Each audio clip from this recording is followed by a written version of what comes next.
world of business, according to the Minister of State for Petroleum Resources, Dr. Ibe Kachiku, the landing cost of premium motor spirit, popularly known as petrol, is 35 naira higher than the pump price of 145 naira per litre.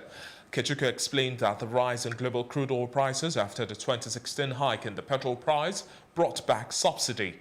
He noted that the government wrote to the Nigeria Labour Congress in 2016 and all trade unions. Thanking God, however, he said the country would be bankrupt if pump price was still at 90 naira with a landing cost of 180 naira.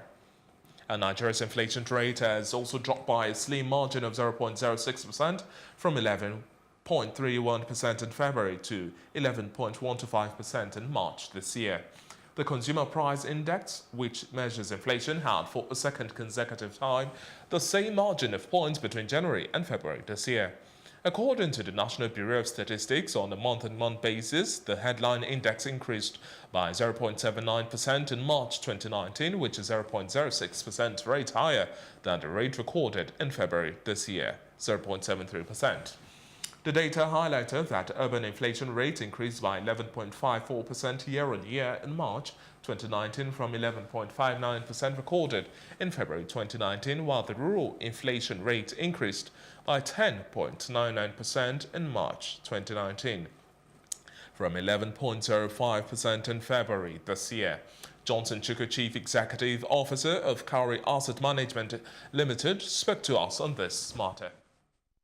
There are several factors that lead to inflationary pressure. One is that's what they call import-induced inflation, where the rate of exchange that the country's currency is exchanging with other currencies is lowered, or the country's currency weakens, and then the goods coming into that country will now land at a higher cost.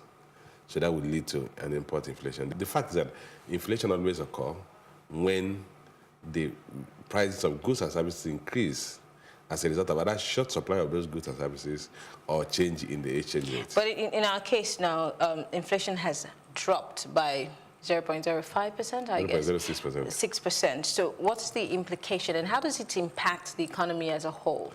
Well, it then means what you are actually witnessing is that between March 2018 and 2019, the rate at which price of goods and services increased in the country on average is now was 11.25% against 11.31% in February.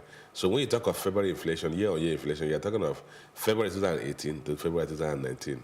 March inflation is March 2018 to March 2019. In a layman's language, what we're saying is that on average, a basket of goods and services you bought for 100 naira in March last year, you will now buy it for 111 naira 25 kobo. Really? So that's what it means. Wow. That the average price, the basket of goods and service in the country has increased between March 2018 and now by 11.25%. So any basket of goods and service you bought for 100 naira in March 2018, you will now pay higher, 111 naira 25 kobo. So that's what it means. And that's when Nigerians don't really understand, because most people think that when they talk of that the inflation rate has reduced, they think what they're saying that there's a deflation. A deflation is different from a decelerating inflation or a declining inflation. So a declining inflation is what we're experiencing right now. Yeah, that's what we're experiencing, and not a deflation. A deflation is where the average price of goods and services drop below the original price.